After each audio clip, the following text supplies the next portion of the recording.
Hi all, അപ്പോൾ ഞാൻ ഇന്നിവിടെ നല്ലൊരു പാലട പായസം ഉണ്ടാക്കി കാണിച്ചു തരാം. അതും പിങ്ക് കളറിൽ കേട്ടോ.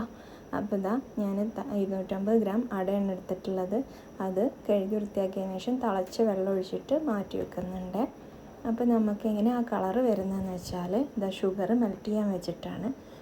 ഒരു കപ്പ് ഷുഗറോളം ഞാനിവിടെ പാത്രത്തിൽ മെൽറ്റ് ചെയ്യാൻ വെച്ചിട്ടുണ്ട് കേട്ടോ. അതാ ഈ ഒരു കളറാകുമ്പോൾ നമുക്കതിലേക്ക് 2 കപ്പ് പാൽ ഒഴിച്ചു കൊടുക്കാം. ഒഴിക്കുമ്പോൾ നന്നായിട്ട് ശ്രദ്ധിക്കണം കേട്ടോ.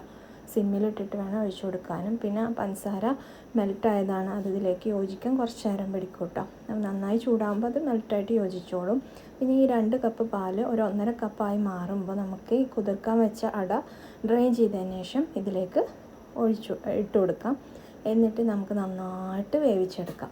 ഇനി അതിലേക്ക് ഞാനിതാ ഈ ഒരു ചെറിയ ടിന്ന് കണ്ടൻസ് മിൽക്കും കൂടി ചേർത്ത് കൊടുക്കണുണ്ടോ. അപ്പോൾ നമ്മൾ മെൽറ്റ് ചെയ്ത ഷുഗറും ഈ കണ്ടൻസ് മിൽക്കിൻ്റെ ഷുഗറും കൂടി കറക്റ്റ് മധുരം ഉണ്ടാവും കേട്ടോ.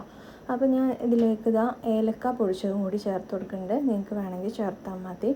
പിന്നെ ഞാൻ ഒരു പിഞ്ച് ഉപ്പും കൂടി ചേർത്ത് കൊടുക്കുന്നുണ്ട്, മധുരം ഒന്ന് ബാലൻസ് ചെയ്യാൻ വേണ്ടി. ഇനി അതിലേക്ക് മെയിനായിട്ട് ഒരു ടീസ്പൂൺ ഞാൻ നല്ല നാടൻ പശു നെയ്യും കൂടി ചേർത്ത് കൊടുക്കുന്നുണ്ട് കേട്ടോ. നിങ്ങൾക്ക് വേണമെങ്കിൽ ഈ നെയ്യിൽ കിസ്മിസും കാഷ്യൂനട്ടും കൂടി വറുത്ത് ഇട്ട് കൊടുക്കാൻ, ഞാനത് ചെയ്യുന്നില്ല. അപ്പോൾ നല്ല നെയ്യും കൂടി ഒഴിച്ച് നന്നായിട്ട് തിളച്ചതിന് ശേഷം നമുക്ക് തീ ഓഫ് ചെയ്യാം കേട്ടോ.